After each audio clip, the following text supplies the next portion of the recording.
सुनाता हूं तो इस नीयत से सुनाता हूं कि 80 साल का बूढ़ा भी सुन ले तो 25 साल की जवानी उसके अंदर आ जाए।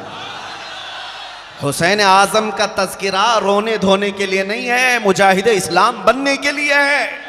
हर साल हम मुहर्रम की तारीखों में ये तज़किरे करबला के इसलिए सुनाते हैं, मुसलमानों अपने दिलों से खौफ निकालो। आज के दरिंदे अगर कुत्तों की तरह भौंकते हुए मोहल्लों में कहीं नजर आ जाएं और अगर चाकू छुरी तलवार से किसी को डराने की बात करे तो ऐ सुन्नियो उनसे ये कहना तुम तो आज के कीड़े मकोड़े हो, 1400 साल से हम करबला सुनते आ रहे हैं।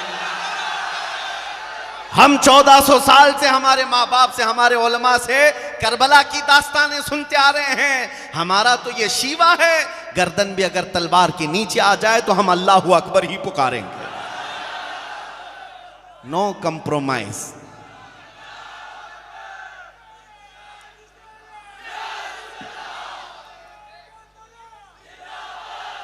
जो मैसेज मुझे देना है वो ये है, अब तवज्जो से सुन ले। अल्लाह कुरान में फरमाता है वजाहिदू फिल्लाहि हक़्क़ जिहादी हुवा जितबाकुम।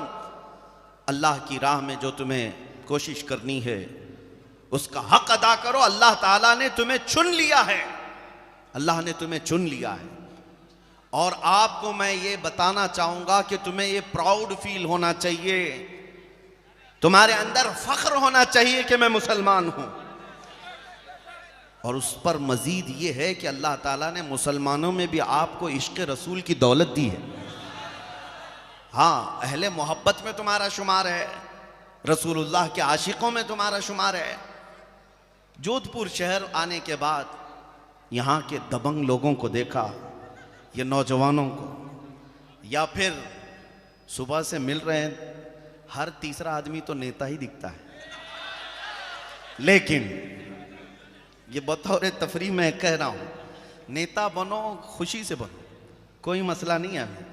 हर तीसरा क्या हर दूसरा बन जाए। लेकिन मेरे अजीज़ों, जिसके लिए अल्लाह तबारक व तआला ने कोई भी ज़रा बराबर भी सुरखुरी दुनिया में अता की है, जो मकाम दिया है, उसका सबसे पहला काम ये होना चाहिए, मैं हर चीज़ को कंप्रोमाइज़ कर लूँगा, मेरे नबी के नाम पर कोई कंप्रोमाइज़ नहीं करूँगा। मुझे ये बात इसलिए कहनी पड़ी कि कुछ लोगों को ये तकलीफ भी हो जाती है और डर जाते हैं, लब्बैक का नारा लगता है तो सहम जाते हैं। प्रशासन की निगाहें हमारी तरफ होंगी, लोगों को ऐसा लगने लगेगा कि ये कौन सी जमात आ गई, ये पड़ोस मुल्क का नारा है। नहीं मेरे अजीज़ों, मेरे मुस्तफ़ा किसी पाकिस्तान के ही नहीं हैं। नबी करीम सल्लल्लाहु ताला अलैहि वसल्लम का नाम पूरी कायनात के लिए आबरू है। आबरूए मा सनाम मुस्तफ़ा, मेरे रसूल पाक सल्लल्लाहु अलैहि वसल्लम की मुताल्लिक़ इकबाल ये कहता है, हम सब की इज्जत व आबरू मुस्तफ़ा के नाम से वाबस्ता। डर और खौफ के साथ हुजूर की बात करने में कभी इस तरह झिझकना नहीं चाहिए। बरेली के इमाम आला हज़रत फाज़िल बरेलवी क्या फरमाते हैं, सुनो, खौफ ना रख रज़ा ज़रा, तू तो है अब्दे मुस्तफ़ा। खौफ ना रख रज़ा ज़रा, तू तो है अब्दे मुस्तफ़ा, तेरे लिए अमान है, तेरे लिए अमान है।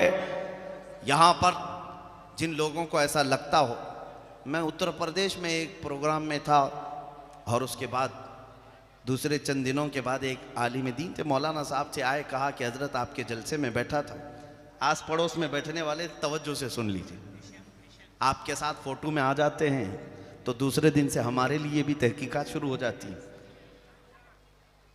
मौलाना साहब ने कहा, दूसरे दिन ही पुलिस वालों ने मुझे बुला लिया थाने पे, कहा कि आप उस वहाँ बैठे हुए थे और बहुत लब्बैक लब्बैक के नारे लगा रहे थे। तो मैंने कहा क्या बात है, आपको क्या है? कहा, उन्होंने कहा कि केस फलां फलां हालात ऐसे हो गए, आपके ऊपर केस डाल देंगे, कोई सेक्शन लगा देंगे। लगाया अगरचे नहीं। मैंने उनसे कहा, आप डरे हैं इस बात पर? डरे हुए हैं? मेरे अजीज भाई, मैं उनसे कहा, फख्र करो, दुनिया चोरी करके थाने जाती है, तुम रसूलुल्लाह का नाम लेकर थाने पहुंचे हो। इससे बड़े फख्र की बात क्या है? तुम नबी पाक सल्लल्लाहु अलैहि वसल्लम का नाम लेकर पहुंचे हो। मेरे ताजु शरिया रहमतुल्लाह ताला अलैह फरमाते कि अगर उनके नाम पर हथकड़ियां लगाई जाएं तो ये दुनिया का सबसे कीमती जेवर होगा, ये सबसे कीमती जेवर होगा। खौफ ना रखो, डरो नहीं, हाँ चोरी करके जाना है, मार धाड़